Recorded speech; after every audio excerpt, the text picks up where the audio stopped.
everyone, thanks for stopping by my channel. If you're new here, my name's Jem, I'm 42 and live in northwest England, and I'm here documenting my weight loss journey with Mounjaro. And if you're returning, welcome back. So throughout April I am doing an upload a day, and I thought for tonight's video I would talk a little bit about why I prioritise protein.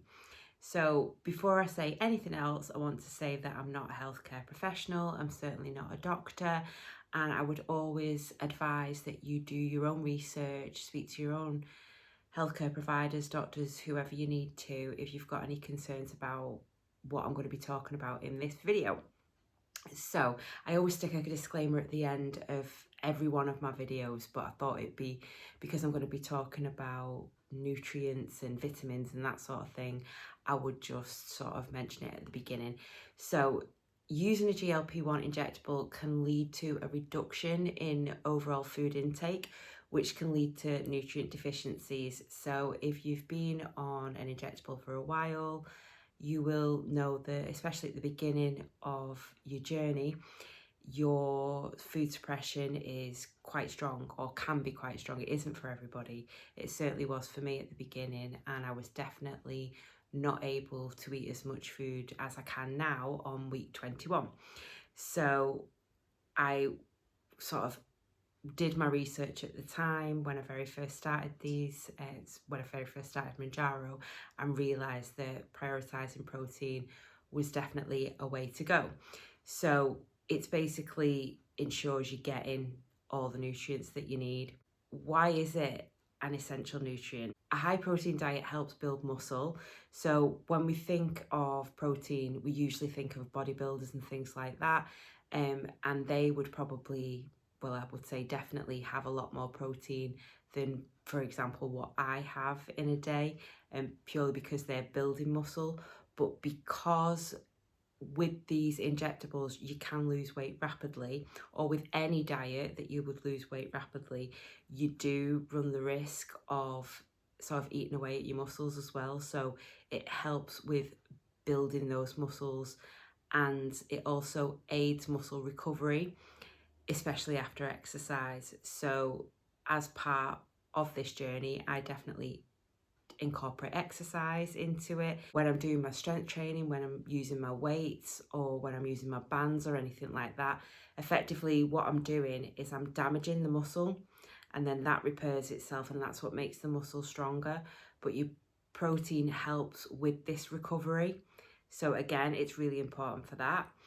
Protein is essential for the growth and maintenance of healthy skin, hair and nails.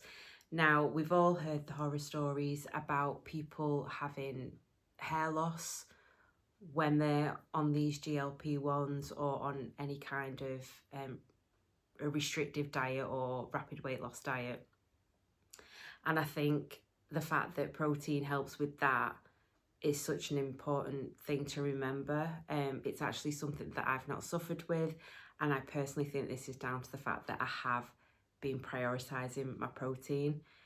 It's also great for your metabolism, so it helps the body convert food into energy. So again, going back to the exercise, it helps along with your energy levels, it helps along with the muscles, it helps along with your hair, skin, nails. It's just a fantastic nutrient, and that's why I prioritise it. So a healthy balanced diet doesn't just include protein. You need your fibre, your good fats and your carbs. They're all required for a healthy diet, and of course staying hydrated with plenty of water. So I always make sure I'm having plenty of water. And I, back in the day, was on a very low carb diet.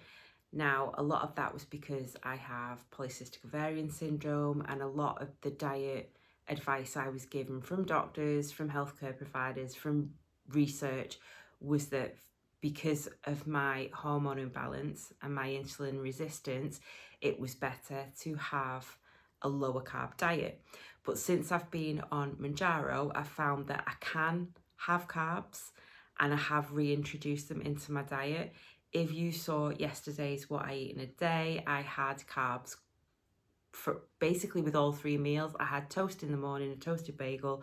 For my lunch, I had scrambled egg on toast, And then for my evening meal, I had chili, but I had a packet of Doritos with that. So, you know, there was carbs throughout that day, and I'm fine.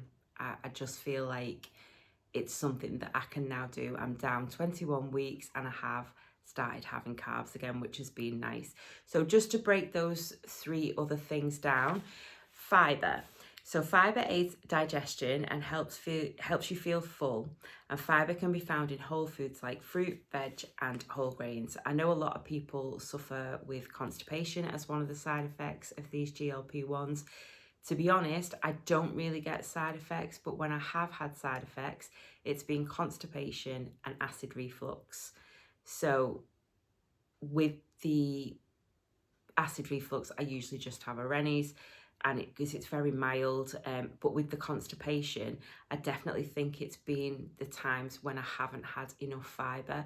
I think the guidelines are to have 30 grams of fibre a day, which seems quite a lot to me, but it is something that I'm sort of looking more into.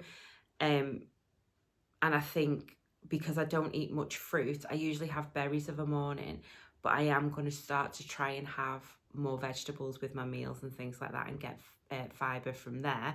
But obviously there are supplements available as well, so you can get stool softeners and things like that. But I think where I can, I will try and get these nutrients from whole foods rather than from supplements and see how I go. But to be honest, like I say, I very rarely get it, and it's usually quite mild, the constipation that I get, so I'm not overly concerned about that. So good fats. So good fats help the body absorb vitamins. They support hormone productivity and produce energy. So as far as absorbing vitamins, I actually take vitamins and minerals. I take vitamin D, vitamin C, things like that.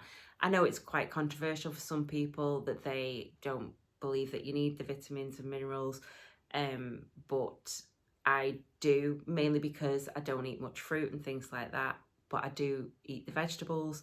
So yeah, I do top myself up with these vitamins, and if the good fats are helping absorb them, whether it's from the tablets that I take or whether it's from the foods that I eat, that can only be a good thing in my eyes.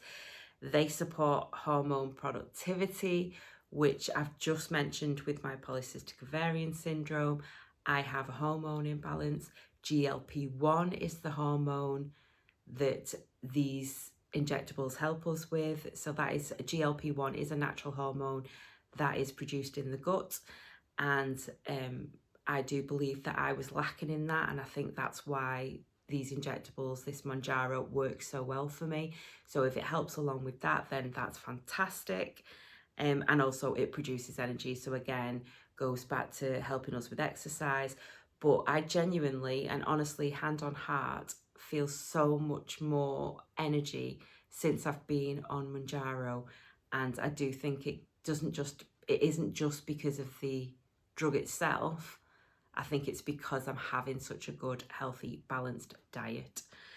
And the last one is carbs. So carbs are a source of energy, which helps when exercising, and carbs can also produce vitamins and minerals, including zinc and magnesium. So I actually take magnesium. That again helps with constipation. Fiber is actually a type of carbohydrate. So yeah, you can probably hear from what I'm saying, all these things work together. So they all have different benefits, but very similar benefits as well. So they all have things to do with energy, and they all have things to do with helping our bodies repair and produce hormones, vitamins, things like that. So hopefully within this video, I've kind of explained why it is so important to have a healthy, balanced diet, especially while we're taking these GLP-1 injectables, because it just makes us feel better. It makes sure that we feel the sustainability of coming off these drugs, if it is something that you want to do in the end, if you want to come off the injectables. Having these new lifestyle changes, having the fact that we're eating a balanced diet, once we come off these injectables, should then lead to us being able to do that without them. And that's what I'm trying to do. I've spoke about it before. I don't plan on being on Mounjaro for life. If I am, I am. But I hope not to be. And what I hope to do is, once I get to my goal weight, to stay on Mounjaro for a significant amount of time, lower my dose back down from wherever I get up to, and then stay on it for a while. Just make sure that I've learned all those healthy lifestyle changes, including the food I eat, including the exercise I do. And hopefully that means I can come off the drug and live my life at the size I want to be, which whatever size that ends up being. But yeah, hopefully this has explained a little bit about why protein is so important to prioritise within our weight loss journeys. And yeah, it's a video I've been wanting to do for a while, but it is quite sort of in depth, and there's so much more that protein does for you. It's not just about weight loss benefits. It helps with mind clarity. It helps with all sorts of different things. So honestly, I would really suggest going out and doing your own research on it, because it's so interesting. And yeah, I think it'll benefit us all, especially because we're on these journeys. So just before I finish, there are varying advice out there about how much protein you should be having a day. So I aim for sort of between 100 and 120 grams per day. The rule of thumb that I went by was 1.2 to 1.7 grams of protein per kilogram of body weight. So for me, I'm 159 pounds or 11 stone 5, which means I'm 72.12 kilograms. So for that to be converted, 1.2 would be 86.54 grams of protein, and then the 1.7 grams would be 122.60 grams of protein. So roughly anything between 87 and 120 grams of protein is what I look at.